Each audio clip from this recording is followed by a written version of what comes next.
There once was a time, and you'll think this absurd, when children were seen but not to be heard. Instilled from an age where they did speak and walk, manners and duty, and how best to talk. This was the way that many were raised by teachers of sorts so many had praised. People of standing, old money and such, would pay for the best no matter how much. So what could outdo a strict governess to ensure that your children would always impress? She would take charge and fix them up tight, smoothing their edges to make them just right.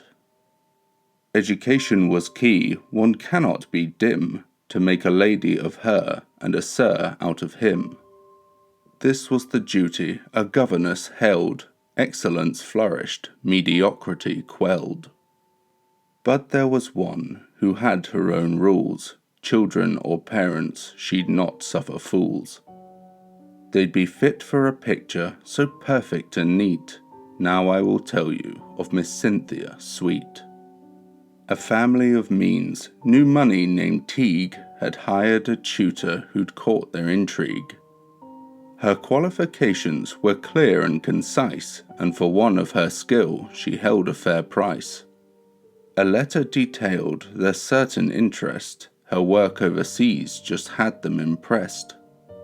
If she would agree, then she'd be a keeper, as if they struck gold, but they should have dug deeper.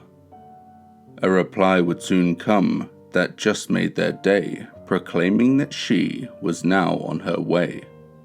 The parents were eager to start this endeavor, their name not forgotten, no certainly never.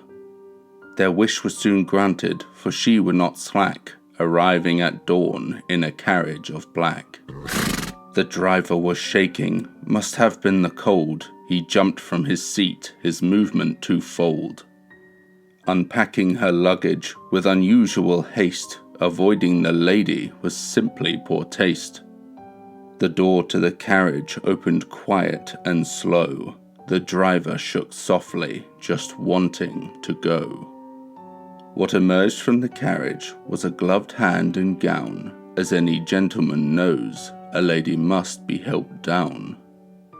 A hesitant moment as the driver did move, at last his bad manner did quickly improve.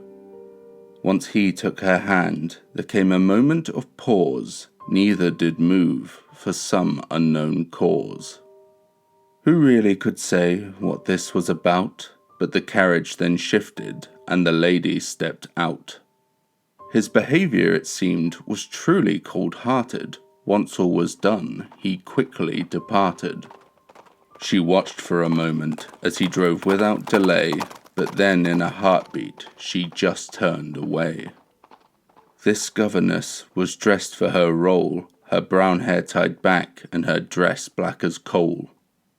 Despite all her travels, her skin was quite pale, her green eyes hid joy she would rarely unveil.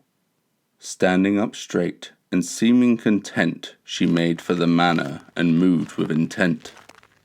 Now she was here at her place of employment, to get straight to work brought a certain enjoyment. Her rivals in prowess there simply was none, approaching the manor there was work to be done. Mr. and Mrs. Teague were quickly informed of the tutor's arrival as the day had now dawned. They swiftly got dressed with no time to stray as their governess waited, sat in the foyer. Awaking the children, avoiding further obstructions, they made for the lobby and commenced introductions. Her presence was perfect, her manner discreet, she suited her name, dear Cynthia sweet. The children arrived, still rubbing their eyes. Her polite introduction was a welcome surprise. They sat down to breakfast to discuss and confirm of all she would teach and of all they would learn. Before they would start, she made a request for the family to pose, all looking their best.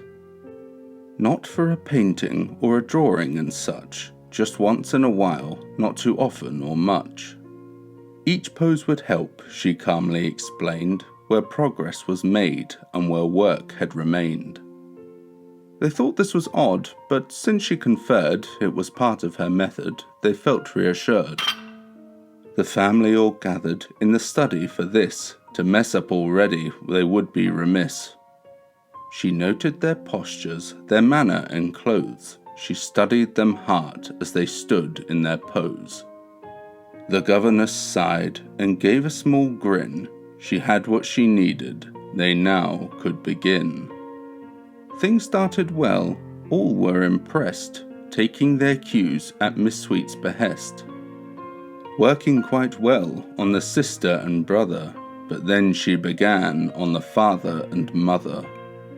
Small things at first, to improve disposition, she got to work fast, a seamless transition. Most of what happened, we have little word, save for a journal noting what had occurred. This journal, we think, was kept by the mother, the detailed manner, it could be no other. It speaks of Miss Sweet and how she was teaching, the grand expectations that she had them reaching. Of course, now and then, one might step out of line, but she'd correct them, and all would be fine. They'd strike a pose so Miss Sweet could inspect, and order that soon no one would deflect. Most knew by now not to be so bold, she knew what was best, so you did as was told. The strangeness continues to further degrees, the journal notes losses of some employees. Members of staff who'd been there a while now moved with caution as though they were on trial. Some had gone missing, which confused them a bit, but the Teagues were so busy they must have just quit.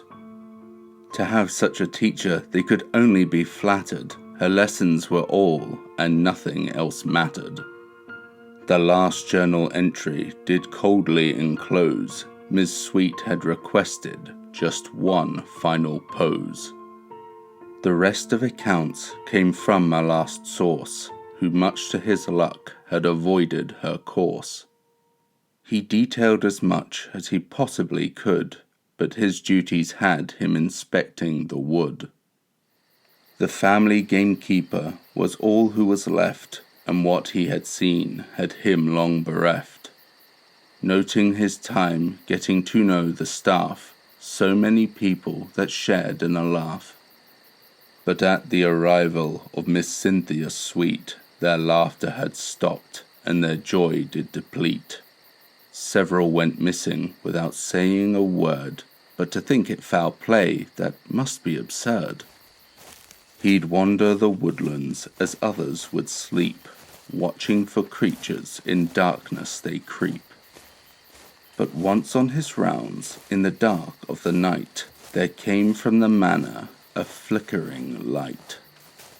It must be the new tutor, he gave an assurance, but night after night it was a frequent occurrence. The seeds of inquiry were certainly sowing. What was she doing, and where was she going? He'd brushed it aside as it started off daunting, but as staff went missing, that light became haunting. One night as he walked, he was caught off guard by a carriage awaiting in the manor's courtyard. The carriage was heavy, with bags neatly packed, but a passenger now was all that it lacked. As if out of nowhere, the governess stood, concealing herself as she raised up a hood.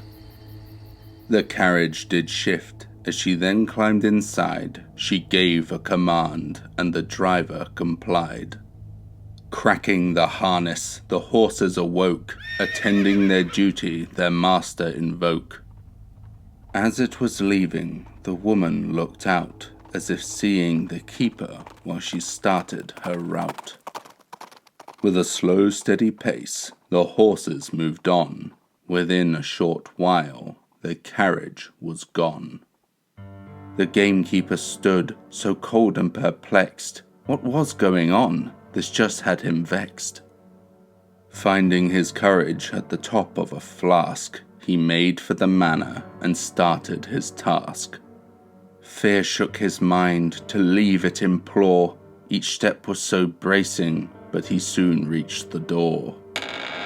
He entered the manor. There was no one around. The whole place was dead, no movement or sound. He cautiously stepped and started his search. Fear gripped his soul and his stomach did lurch.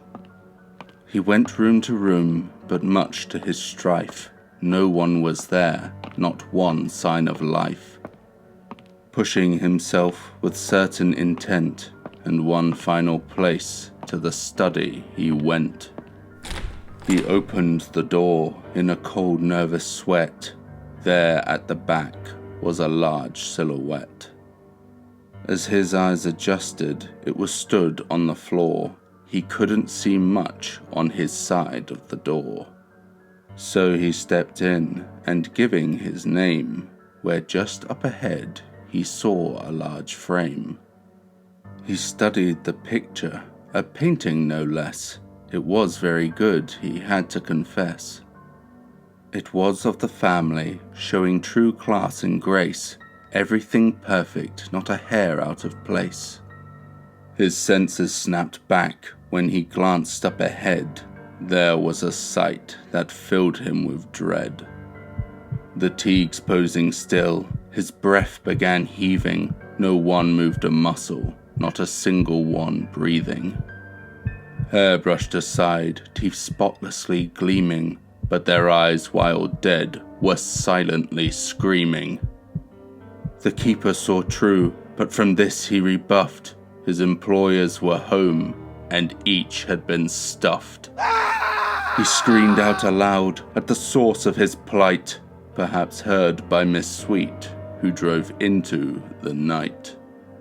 The chance for their name to be always preserved, their governess gave them what she felt they deserved. The Teagues may have ended by this terrible crime, but now they were perfect and would be for all time. We suffer for work, we suffer for art, we suffer for love until we depart. To bring out perfection is a challenging feat, but none did it better than Miss Cynthia Sweet.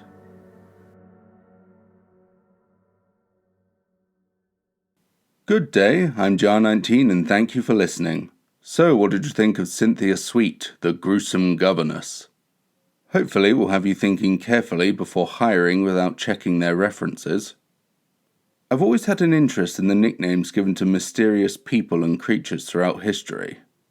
So when the gruesome governess came to me, I just thought, well, I'm doing something with that.